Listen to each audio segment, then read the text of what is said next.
It's Friday afternoon in Seattle. It is very early on Saturday morning in Ukraine.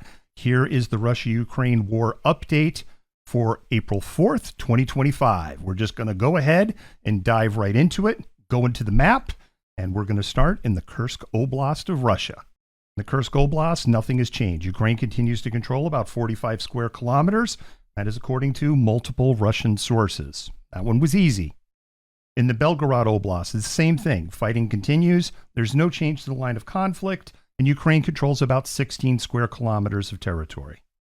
North of Druzhba, Ukrainian forces push Russian troops back just a little bit. Russian troops were in a tree line that ran along here. They've been pushed out of that tree line. It's not a big change. In the city of Toretsk, there are two small changes. Ukrainian forces push Russian troops out of the Toretsk mine, but they don't have full control of that area.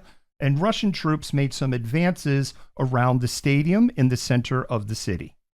Just south of Toretsk, we've expanded the gray area to include the water treatment plant. We're not exactly sure if Ukrainian troops are still there. Moving further south, we moved the line of conflict back just a little bit from this village here, about 500 meters. Now let's move a little further west to the Pokrovsk area of operation. If you saw yesterday's update, I told you that we had some uncertainty about the situation in Lisvika. We have now geolocated Ukrainian troops in 4 different places. We have left this as gray area. We did not move the line of conflict because we know that Ukraine is still here and we know that Russia has moved back in here. So the map changes we made yesterday, they're good. Moving southwest of Pokrovsk, I told you about the Solone Salient earlier in the week, and I explained how Russia is going to have an increasingly hard time of maintaining control of this area north of the Solone River. And that's exactly what is starting to happen here. Ukrainian forces yesterday made a small advance here, but more importantly, Ukrainian forces have taken control of these waste heaps in this area. This is the high ground for this entire Russian salient, and from here to here is only 3,000 meters. Because of Ukrainian drone warfare in particular, Russian troops are going to have a really difficult time maintaining control in this region. There is one other thing that is important.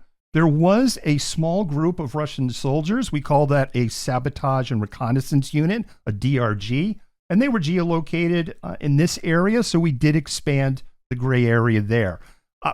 My personal assessment, if I was a Russian commander, I don't understand why they're doing this. If I was a Russian commander, I would be shoring up this area here, and I would be trying to push back north in this direction. There's no benefit in moving in this direction here. I don't understand why they're doing it. Moving south of Pokrovsk, Ukrainian forces were able to liberate the village of Nadiavika, and they have been able to move further east into the next village. I'm sorry, I'm not even going to attempt to say the name. We moved the line of conflict further east of Sribne. I really hope, I'm really trying. I hope I said that right. And the reason that we did that is we know that Ukrainian forces are here. We know that Russian troops were not able to advance here on the 27th. To leave this area still under Russian control, knowing those two things now, would mean that Russian troops are moving through an area less than 1,000 meters wide to get into this region. And with drone warfare, that seems incredibly unlikely. We are not saying that Ukraine controls these villages. We've just moved them to contested status based on today's geolocation up here and the geolocation on the 27th of March that I told you about earlier in the week. Second to last item, if we go a little further south, this is another village that only has one vowel. I'm sorry, I'm not going to try. The situation hasn't changed. Russia has mostly control here. Ukrainian forces still are clinging to parts of the village. And that's as much as we know in that area. One last thing.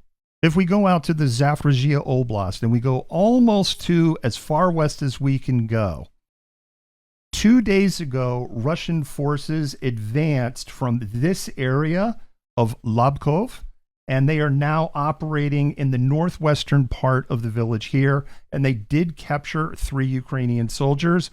We do not know the status of those soldiers. We did see the video of them being captured. Some of you in the comments have asked, hey, wait a minute, where's the map? If you go to the bio and you go right here, ta-da, that will bring you to our map.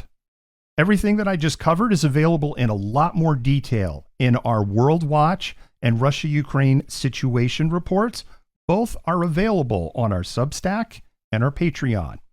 Thank you for watching to the end. It's the best way to feed the algorithm. Don't forget to leave a like and a comment of more than 5 words. It lets the TikTok gods know that something is interesting here. And with that, Malcontent out.